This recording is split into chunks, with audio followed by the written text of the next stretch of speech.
नमस्कार, कशिश न्यूज का digital platform देख रहे हैं आप। मैं हूं रश्मि श्रीवास्तव आपके साथ। झारखंड में विधानसभा चुनाव को लेकर सरगर्मी तेज है। एनडीए की तरफ से लगातार बैठक की जा रही है और इसके साथ ही एनडीए में अगर हम बात करें तो फिलहाल जितने भी राजनीतिक दल है सभी के बीच लगभग हम ये मानकर चले कि सहमति बन चुकी है।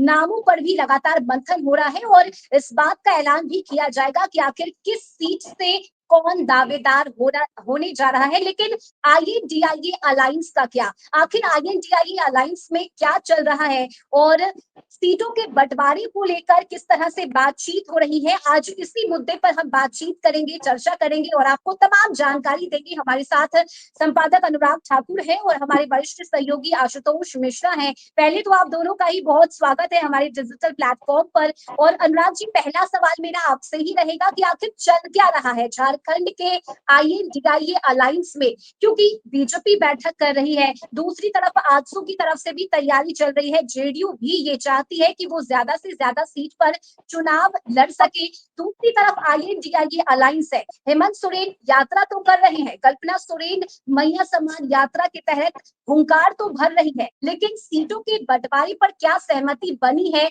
या अंदर खाने ही सब कुछ चल रहा है? जी रश्मि, बिल्कुल।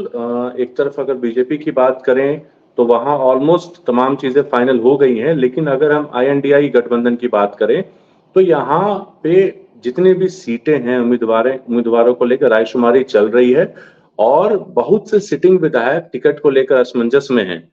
दल बदलने का भी दौर जारी है और मुझे लगता है कि अगर किसी को टिकट नहीं मिलता है तो वो पाला भी बदल सकते हैं। ये कांग्रेस में भी हमें देखने को मिल सकता है, ये जेएमएम में भी हमें देखने को मिल सकता है और तमाम चीजें हैं। और उसके बाद अगर हम इधर इससे इधर झामुमो, भाजपा, कांग्रेस, आजसू जैसे दलों में कुछ नेता ऐसे हैं जिनका चुनाव लड़ना तय माना जा रहा है। हालांकि कुछ सीटों को लेकर सस्पेंस लगातार बना हुआ है।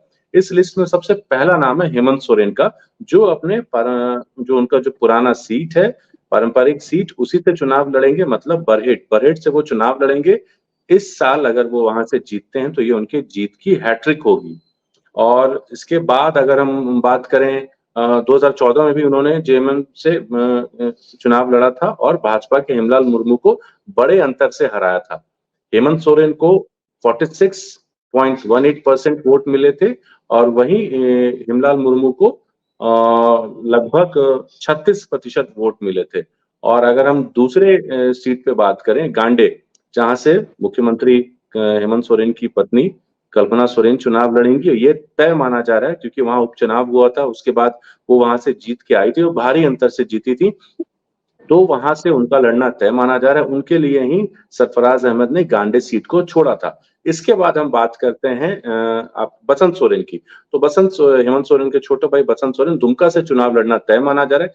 पिछले बार हेमंत सोरेन दो जगह से चुनाव लड़े थे, दुमका और बरहेट, दोनों वो जीत गए थे। उसके बाद उन्होंने दुमका सीट को छोड़ा था जहां उपचुनाव हुए थे और जहां से उनके भाई बसंत सोरेन जीत के निर्वाचित हुए थे। एक बसंत सोरेन का वहां से कैंडिडेट मनाया गया है उन्हें, और मुझे लगता है जल्दी घोषणा हो जाएगी, तो वहां से भी ये फाइनल है। इसके बाद हम करते हैं गढ़वा के विधायक मिथिलेश ठाकुर की। तो उनका भी चुनाव लड़ना तय माना जा रहा है। 2009 और 2014 में जेएमएम से वो वहां लड़े थे और भारी अंतर से जीत हासिल की थी और वो हेमंत सोरेन के काफी करीबी भी रहे हैं। हेमंत सोरेन के परेशानियों की घड़ी में वो लगातार उनके साथ डटे रहे और जब वो जेल में भी थे तो मिथिलेश ठाकुर और सुदीप सोनू, इन दोनों को कल्पना सोरेन के साथ हमेशा देखा गया था और कल्पना दोनों को भाई की तरह मानती हैं, तो उनका भी चुनाव लड़ना वहां से तय माना जा रहा है। मधुपुर सीट की अगर हम बात करें तो वहां से जो दिवंगत हाजी हुसैन अंसारी, कोरोना काल में उनका निधन हो गया था, उसके बाद उनके बेटे वहां हफीजुल हसन इस सीट से जीत कर आए थे, उपचुनाव हुआ था, उन्हें भी सीट मिलना यहाँ से तय माना जा रहा है। और ये तमाम चीजें जो हैं, इस पे कहीं कोई संशय नहीं है। और जो बाद बाकी के सीट बचे हैं उस पे अभी देखना बाकी है कि उस पे क्या होता है। और वहीं अगर हम कांग्रेस की बात कर लें तो कांग्रेस को लेकर भी अभी जो खबरें आ रही हैं उसमें बन्ना गुप्ता को लेकर जो आ रहे हैं उसमें वो पश्चिमी से बन्ना गुप्ता का चुनाव लड़ना तय माना जा रहा है। जामताड़ा से इरफान अंसारी का लड़ना तय माना जा रहा है। मांडर से शिल्पी नेहा तिर्की, बंधु तिर्की की जो बेटी हैं, लास्ट टाइम लड़ी थी, जीती थी, उनका लड़ना तय माना जा रहा है। महागमा से दीपिका पांडे सिंह, उनके कार्य को काफ़ी सराहा जा रहा है, अपने क्षेत्र में काफ़ी वो पॉपुलर हैं, तो उनका भी तय माना जा रहा है, उन्हें भी टिकट मिलने जा रही। और वहीं लोहरदगा की अगर हम बात करें, जो रामेश्वर उरांव वहाँ से लड़ते हैं, हो सकता है इस बार वो अपने बेटे को प्रोजेक्ट करें वहाँ से, तो ये देखने वाली बात होगी कि इस पे फैसला कब तक आता है। और कल जैसे हमने बताया था अपने दर्शकों को, बाबूलाल मरांडी राजधनवार से लड़ सकते हैं, वहाँ से हो सकता है उनको लेके सीट को कुछ कन्फ्यूजन है, हो सकता है वो लातेहार के मनिका से भी वो चुनाव लड़ सकते हैं। चंदन क्यारी से अमर बावरी, बीजेपी की मैं बता रहा हूँ बात, चंदन क्यारी से अमर बावरी तय हैं, हुसैनाबाद से कमलेश सिंह तय हैं, सरायकेला से चंपई सोरेन तय हैं, सिल्ली से सुदेश महतो आजसू लड़ना तय माना जा रहा है, गोमिया से लंबोदर महतो का, रामगढ़ से सुनीता चौधरी का। तो ये ऐसे नाम हैं जिन पे कहीं कोई संशय नहीं है। गढ़वा से अगर जेएमएम की बात करें, आईएनडीआई अलायंस, मैं पहले जेएमएम की बात करता हूँ, तो गढ़वा से मिथिलेश ठाकुर, डुमरी से बेबी देवी, दिवंगत जगन्नाथ दा की जो वाइफ, वहां से उपचुनाव हुए थे, जो वहां से जीत के आई थी। मधुपुर से हफीजुल हसन, लातेहार से बैजनाथ राम, घाटशिला से रामदास सोरेन, दुमका से बसंत सोरेन, गांडे से कल्पना सोरेन और बरहेट से हेमंत सोरेन। ये तमाम जो नाम मैंने अभी बताए हैं अपने दर्शकों को, ये तमाम नाम फाइनल। जी रश्मि। बिल्कुल, तो ये कुछ ऐसे नाम हैं जो लगभग अनुराग जी फाइनल माने जा रहे हैं, जिन्हें पार्टी की तरफ से टिकट दिया जा सकता है। आशुतोष जी, रेशियो क्या मानकर चलना चाहिए? आईएनडीआईए गठबंधन की अगर हम बात करें, तो किस तरह से और कितनी सीटों पर सहमति बन सकती है? क्या रेशियो हो सकता है संभावित अगर हम बात करें तो? देखिए, 2019 में 43 सीटों पर जेएमएम लड़ा था, 30 सीटें आई थी और 31 सीटों पर कांग्रेस लड़ी थी, उसमें से 16 सीटें कांग्रेस को आई थी और 7 सीटों पर राजद चुनाव लड़ा था, तो उसमें से 1 सीट सिर्फ सत्यानंद भोक्ता चुनाव जीत सके थे। इस बार वाम दल को भी शामिल करने की बात मतलब कही जा रही है, चूँकि लोकसभा चुनाव में वाम दल साथ में लड़ा था और कोडरमा सीट से वाम दल के ही उम्मीदवार थे राजकुमार यादव। हालाँकि हार गए थे वो, तो इस तरीके से इस बार किसको कितनी सीटें दी जाती है, ये अब तक फाइनल नहीं हुआ है, लेकिन माना जा रहा है कि कुछ सीटों में कटौती हो सकती है। यानी कि जब वाम दल आएँगे, तो उसके हिस्से में जो सीटें जाएगी, तो वो जेएमएम अपने कोटे से नहीं देने जा रहा है। ये तकरीबन क्लियर मान करके चला जा सकता है। तो वो जो सीट जो दी जाएगी, जितनी भी सीट दी जाए, वो कांग्रेस से या फिर आरजेडी से, चूँकि आरजेडी का परफॉर्मेंस बहुत अच्छा नहीं रहा है। लोकसभा चुनाव में भी 2019 में आरजेडी को जो सीट दी गई थी, वो लूज़ हुई थी। उसके बाद आरजेडी के एक उम्मीदवार चतरा से लड़े भी थे, लेकिन उनको सफलता नहीं मिली थी, तो ये सारी चीज़ें हैं। तो कांग्रेस हालाँकि डिमांड कर रही है और पिछले दिनों आपने बयान सुना भी होगा गुलाम अहमद मीर का, जो झारखंड कांग्रेस के चुनाव प्रभारी हैं।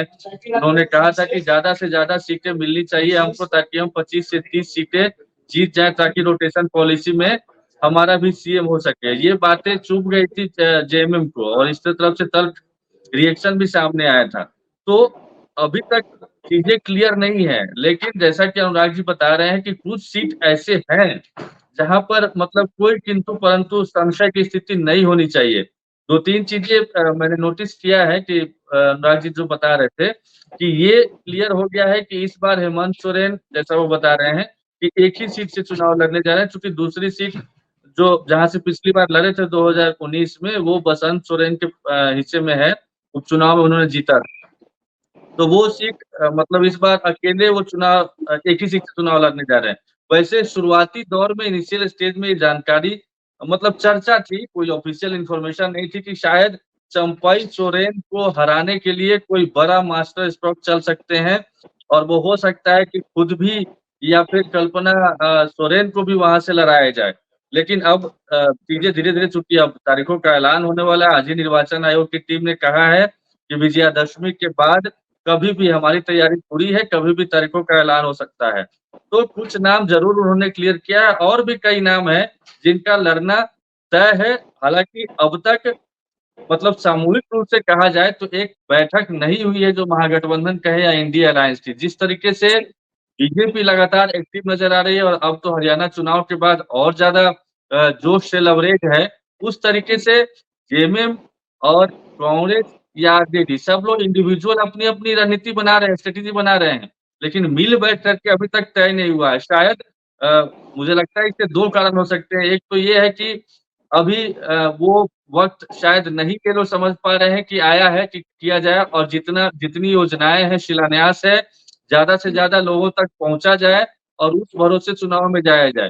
तो और दूसरी चीज ये भी हो सकती है कि हेमंत सोरेन को लगता है कि एक बार बैठेंगे और सारी चीजें क्लियर हो जाएगा, कहीं कोई किंतु परंतु वाली बात नहीं है।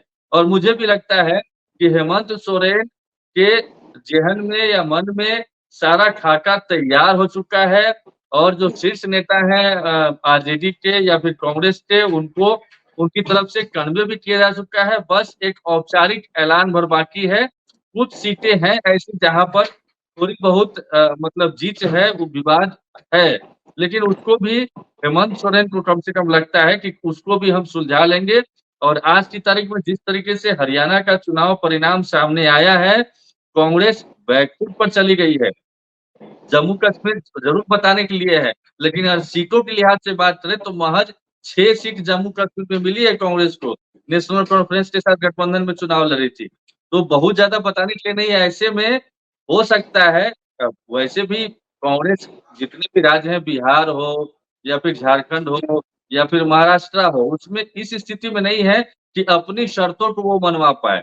तो यहाँ भी हेमंत सोरेन को यही लगता है, और कांग्रेस भी इस परिणाम के आने के बाद थोड़ा-सा सोचेगी, समझेगी, और जो भी बीच का रास्ता होगा, यानी हेमंत सोरेन जो चाहेंगे, हम ये कह सकते हैं कि वही होने जा रहा है। जितनी सीटें वो देंगे, उतनी ही सीटें लेनी होगी कांग्रेस को भी, उतनी ही सीटें आरजेडी को भी। क्योंकि सबको पता है कि जेएमएम के भरोसे ही या जेएमएम के वोट बैंक के सहारे ही उनकी नैया पार होने वाली है झारखंड में।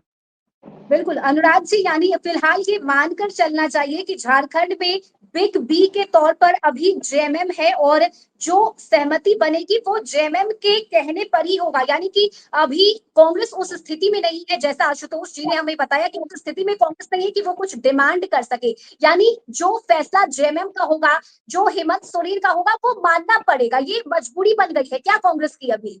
जी, बिल्कुल। हालाँकि कांग्रेस ने बीच में एक बयान दिया था कि मुख्यमंत्री पद को लेकर कि आधा-आधा बँटवारा हो, हाफ-हाफ टेन्योर को लेकर, उस पे जेएमएम ने तुरंत विरोध किया था, कड़ा विरोध जताया था। और सुप्रियो भट्टाचार्य ने प्रेस कॉन्फ्रेंस कर कहा था कि अगर कांग्रेस को परेशानी है, तो जेएमएम तमाम 81 सीटों पे अपने उम्मीदवार उतारेगा। कांग्रेस के साथ हम गठबंधन तोड़ भी लेंगे, लेकिन हमारा नेता हेमंत सोरेन ही होगा। इस पे अगर कांग्रेस की सहमति है तो वो हमारे साथ आए, नहीं तो हमारे पास और भी कई विकल्प हैं। तो ये जेएमएम ने अपना स्टैंड क्लियर कर दिया है कि ना वो ना मुख्यमंत्री उम्मीदवार बदलेंगे और ना ही सीटों को लेके कोई समझौता करेंगे। उन्होंने साफ कह दिया है कि सीटों को लेके कोई समझौता नहीं होगा। कांग्रेस पिछली बार जितनी सीटों पे लड़ी थी, उतनी ही सीटों पे लड़ेगी। हालांकि कांग्रेस 35 सीटों पे इस बार दावा ठोक रही है कि हमें 35 सीट दी जाए, लेकिन उस पे कहीं कोई सुनवाई नहीं होने जा रही है हेमंत सोरेन की तरफ से। और उन्होंने 2 टूक कह दिया है कांग्रेस को कि अगर इसमें आपको ठीक लगता है तो ठीक है, वरना विकल्प आपके लिए भी खुले हैं और हमारे लिए भी खुले हैं। तो ये बीच में एक कड़ा बयान दोनों की तरफ से आया था, कांग्रेस और जेएमएम। हालांकि उसके बाद ये विवाद शांत हो गया और अभी किसी की तरफ से कोई बयान नहीं आया, लेकिन जो मास्टर स्ट्रोक खेलेंगे वो हेमंत सोरेन ही खेलेंगे। अच्छा, एक सवाल रश्मि, एक सवाल मेरा अनुराग जी से है, चूंकि झारखंड की सियासत को वो ज्यादा बारीकी से देखते हैं, समझते हैं। मेरे जहन में चल रहा है कि जैसे 31 सीट पिछली बार मिली थी कांग्रेस को, इस बार 2 और विधायक जो जेएमएम से आए थे, यानी पुरैयाहाट के प्रदीप यादव और मांडर से शिल्पी नेहा तिर्की उपचुनाव में जीती है, चूंकि बंधु तिर्की की सदस्यता रद्द हो गई थी। तो 31 + 2 33 हो जाती है सीट, 33 हो जाते हैं। इस तरीके से कहा जाए। तो क्या 31 ही रहने वाला है या 33 रहने वाला है, 35 की डिमांड है, या फिर कुछ ऐसी सीटें जहां पर कांग्रेस का परफॉर्मेंस अच्छा नहीं रहा है, वो सीटें ली जाएगी और बदले में पुरैयाहाट और मांडर दी जाएगी? क्या जानकारी है इसमें? कांग्रेस का डिमांड 35 सीटों का है, जिस पे साफ कह दिया गया है कि 35 सीट हम आपको देने नहीं जा रहे हैं। या तो 31 पे आप रहिए, नहीं तो 33 जो 2 उसमें जुड़े थे, हो सकता है उस पे हेमंत सोरेन को कोई आपत्ति नहीं है। हेमंत सोरेन बहुत सुलझे हुए इंसान है और जिस तरीके से उन्होंने हाल के दिनों में अपनी छवि को बनाया है और सबको साथ लेके चले हैं वो। जब उनकी गिरफ्तारी हो रही थी उस वक़्त भी हमने देखा था जिस तरीके से उन्होंने एक चिट्ठी लिखा था और वीडियो संदेश भी दिया था दर्शकों को मीडिया के माध्यम से, तो वो बहुत परिपक्व हो चुके हैं। अब हेमंत सोरेन पहले वाले हेमंत सोरेन नहीं हैं। तो उन्हें पता है लोगों को कैसे लेकर चलना है, सरकार कैसे चलानी है। नहीं तो उन्होंने साफ कहा था कि जिस तरीके से बीजेपी ने महाराष्ट्र में ऑपरेशन लोटस किया था, झारखंड में कब का हो गया होता, लेकिन हेमंत सोरेन ही रहे कि उन्होंने जेल जाना मंजूर था उन्हें, लेकिन कॉम्प्रोमाइज़ उन्होंने नहीं किया। उस वक़्त भी अगर हेमंत सोरेन लास्ट मोमेंट पे जब ईडी उन्हें गिरफ्तार कर रही थी, अगर वो कॉम्प्रोमाइज़ कर लिए होते, तो शायद वो जेल नहीं जाते। उन्हें बस यही कहा गया था कि आप कांग्रेस के साथ मिलकर ना लड़ें लोकसभा, लेकिन इन्होंने वो बात नहीं मानी और इन्होंने जेल जाना स्वीकार किया। तो अब ये बहुत परिपक्व है और इन्हें पता है कि कैसे राजनीति करनी है और ये यही कोशिश कर रहे हैं कि तमाम लोगों को लेके चलें। अब कांग्रेस अगर अडिग हो जाएगी, तो इनके पास कई विकल्प खुले हैं। ऐसा नहीं है कि हेमंत सोरेन के दरवाजे और बीजेपी के लिए बीजेपी के पास बंद हो गए हों। इनके पास ऑप्शंस बहुत हैं, इन्हें तय करना है और ये अकेले भी दम रखते हैं कि झारखंड में बहुत सारी कई सीटें निकाल लें। तो अब इस पे रायशुमारी चल रही है कि किसको टिकट दिया जाए और मुझे लगता है जो अभी कैंपेन चल रहा था, मैया सम्मान योजना, वो अभी पूजा को लेके बंद हुआ है। अगर आचार संहिता लागू हो जाता है, तो उसके बाद वो रुक जाएगा। अगर थोड़ा भी विलंब होता है, 2-4 दिनों का समय और मिलता है पूजा के बाद, तो ये संथाल जाएँगे। कल्पना सोरेन संथाल जाएँगी और वहाँ पे इस योजना के लाभ के बारे में लोगों को बताएँगे। जी।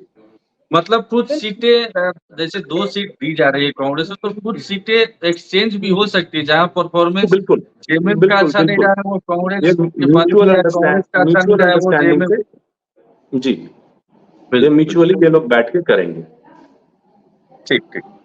हाँ, रश्मि। बिल्कुल और झारखंड की अगर हम बात करें तो झारखंड में पहले हेमंत सोरेन थे, लेकिन अब तो उनके साथ उनकी पत्नी कल्पना सोरेन भी है और जिस तरह से मन से वो हुंकार भर रही है, वो वाकई में काबिले तारीफ है। मंच से जब वो बोलती है तो जनता की जो भीड़ पहुंच रही है, खासकर एक महिला बिल्कुल। वोट बैंक का साथ और जो सपोर्ट कल्पना सोरेन को मिला है, ये बहुत ही गजब दिख रहा है और इसका फायदा जरूर विधानसभा चुनाव में मिलेगा। तो इसे लेकर भी कहीं ना कहीं जेएमएम निश्चिंत है। जी, बिल्कुल, जिस तरीके से कल्पना सोरेन उभर के आई हैं, उभरती हुई नेता बनी हैं और काबिल-ए-तारीफ़ हैं वो। उनके भाषण सुनते हैं लोग और उनकी सभा में भीड़ होती है। लोग धूप में खड़ी होती हैं महिलाएँ और कल्पना सोरेन सबको बोलती हैं, बात करती हैं कि मेरी दीदी, मेरी बहनें जो धूप में खड़ी होके मुझे सुन रही हैं, उनका आभार, उनके प्रति जोहार। मतलब वो तमाम चीज़ें कैसे कनेक्ट करना है लोगों से, कैसे महिलाओं से कनेक्ट करना, ये कल्पना सोरेन को बखूबी आता है।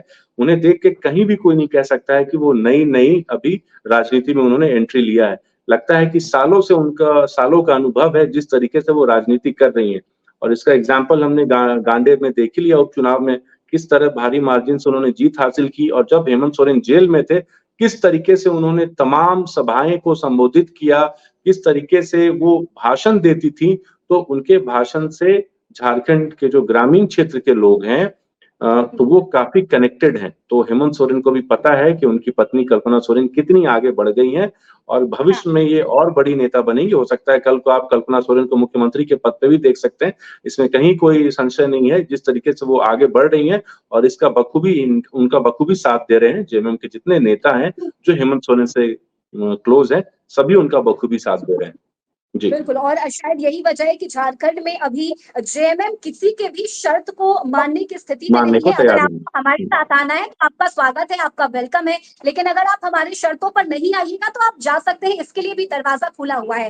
तो फिलहाल झारखंड में जिस तरह से अभी चुनाव आयोग की तरफ से जानकारी दी गई कि दशहरा के बाद तारीख की घोषणा की जाएगी, तारीख का ऐलान होगा और उसके बाद हो सकता है कि आईएनडीआईए अलायंस में कितनी सीटों पर कौन चुनाव लड़ेगा, इसकी भी जानकारी मीडिया के माध्यम से पार्टी की तरफ से दी जाए। फिलहाल आप दोनों का ही बहुत शुक्रिया, अनुराग जी और आशुतोष जी, आपका हमारे साथ इस लाइव सेशन में जुड़ने के लिए और ये तमाम जानकारी हमारे दर्शकों को पहुंचाने के लिए। और इस वक्त जितने भी दर्शक हमें देख रहे हैं, सुन रहे हैं, आपकी क्या राय है ये अलायंस को लेकर, जेएमएम को लेकर, कांग्रेस को लेकर? आप कमेंट करके अपनी राय हमें जरूर बताइएगा और कशिश न्यूज के डिजिटल प्लेटफॉर्म पर खबरों का सिलसिला जारी रहेगा। नमस्कार।